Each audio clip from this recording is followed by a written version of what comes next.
Jimmy Noble here. Stay to the end to give you a blooper reel. I actually tried making this video a couple times. First time I made it, the power went out because a tree outside fell down on a power line.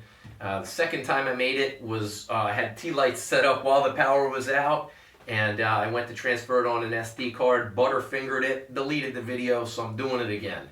So, wanted to talk to you about bad advice that people are going to give you when selling your home, and I find that there's two categories that bad advice often comes from. So one is agents, the other one is family and friends. I'm going to tell you specifically why you get bad advice from each of those groups and what you can do to overcome that. So what I find is in the state of Maryland, there's 25,000 plus licensed real estate agents as of the year 2020. The beginning of this year, that was what the National Association of Realtors published. They also published that agents with 2 years or less of experience grossed $9,000 was the median amount that they grossed. It turned it out to be the median sales volume that they had was $1.9 million in sales, meaning that they sold four $500,000 houses, one $2 million house, or 10 $200,000 houses. Point is, my team, for instance, ranks, we're out of that 25,000, we're in the top 75, we're in the top 100, we're in the low 70s actually. I think it's 73 when you crunch out the numbers. Long story short, make sure you get an agent who has a lot of experience under their belt, and make no mistake, experience isn't just a factor of how many years you've been in the business. I know people who've been in the business for 20 and 30 years, and they sell 2-3 houses a year. They've essentially repeated their first year in the industry for 30 years straight. So find someone who has a lot of experience, might sell somewhere between 50, 75, 100 houses throughout the course of the year.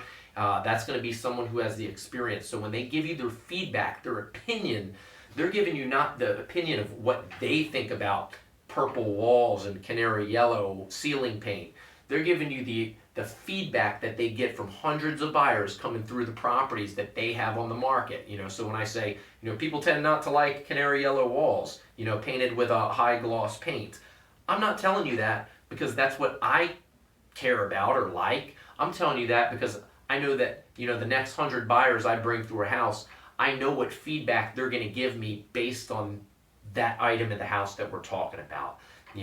Also, when dealing with someone who's inexperienced, bringing someone on to get your house ready for the market, dealing with someone who's inexperienced, they're not going to have an idea of necessarily of pricing in the marketplace. And I'm not talking about pricing of the home.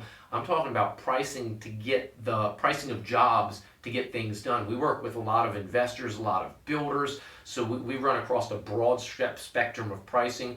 One of the stories that's stuck with me for years now is from the first time that I ever got involved with a friend of mine, and he was building some new construction, and he had, and you can apply this same thing to anything, whether you're getting a roof, whether you're getting windows, whether you're replacing HVAC, carpeting, paint, remodeling a kitchen, just cleaning the house, you name it, the same thing applies. So we had no experience with this, with building new construction.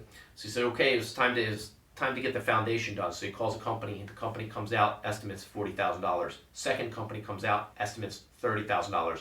Third company comes out, they give an estimate for $9,800. We're sitting around, we're talking about this for hours. We're like, what in the world? How can they do this for that price? Well, it turns out the $40,000 and $30,000 estimates were from guys who are they're all licensed to do the job, but those guys don't specialize in that job, so they were going to have to, buy the cement, rent the mixers, bring on the crew to do the job. The company doing it for $9,800, they own the trucks to bring the heavy equipment in. They own the heavy equipment. They own the cement making equipment.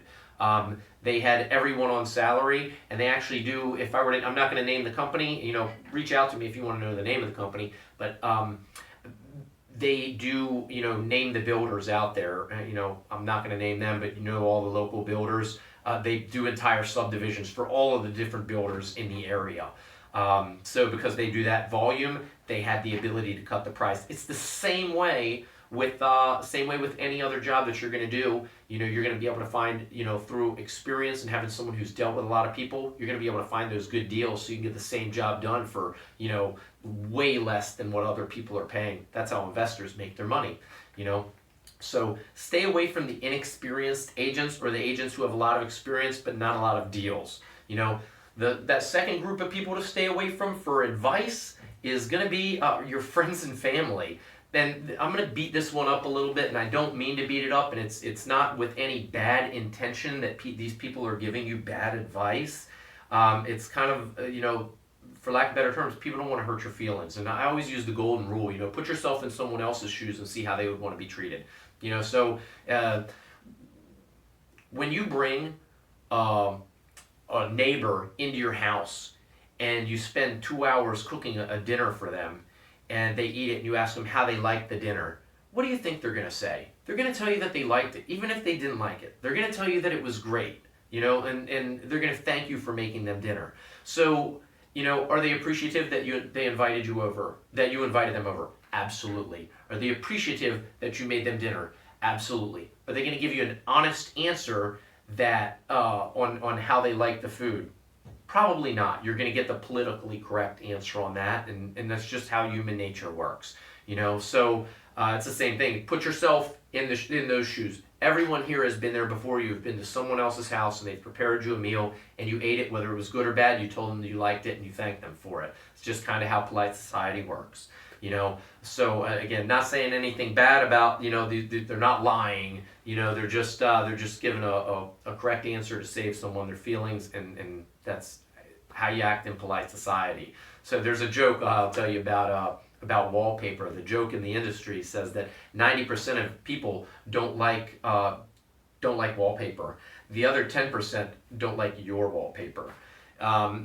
So it's one of those things. A lot of times people have wallpaper in their house, and they'll say, "Listen, I asked my friends and my family whether I should take this wallpaper down. They said no, it looks great." Now, the friends and family know how much work you put into it when you put it up, and they know how much you like it. They don't want to crush you. They're telling you that it looks great, and it looks great for your taste, for your opinions, for your colors, and that's what you put it up there for. But you're not buying the house. You're trying to sell it to someone else. So to sell it to someone else is going to look at that as a job, as work. And we all know people generally, our tendency is to be lazy if we have the opportunity. If I'm looking at two identical houses, one has wallpaper that I've got to rip off and then take care of the walls and then repaint, and then the other one has already been repainted to a nice neutral color, which house am I going to buy if I'm the buyer? I'm going with the nice neutral color and no work, because I'd like to be a little bit lazy if I can from time to time. So just find yourself a professional who's not going to be a yes man and just tell you whatever you want to hear. Get someone who's got a lot of experience under their belt. Not telling you not to take any advice from friends and family, because there are people who will give good, solid advice. But on the whole, get a neutral party. And don't even just call me up. The reality is, don't just call me up and say, "Hey, listen, I want to get my house ready. I want to sell it."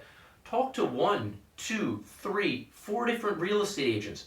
Interview them. You're hiring them for a job. Interview them for the job of being your agent and select the best one for the job, the person who has the most competent answers.